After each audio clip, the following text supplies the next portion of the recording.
Good evening, Anderson. I'm here reporting live from Cleveland, Ohio. Look, Ma, I made it. There's some kind of factory behind me. A lot of chemicals and things, and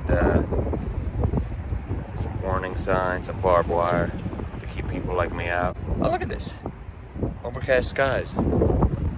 That's never gonna happen in Cleveland. I mean, who would have expected it? Wow, looks like a tornado's coming in. So come check it out.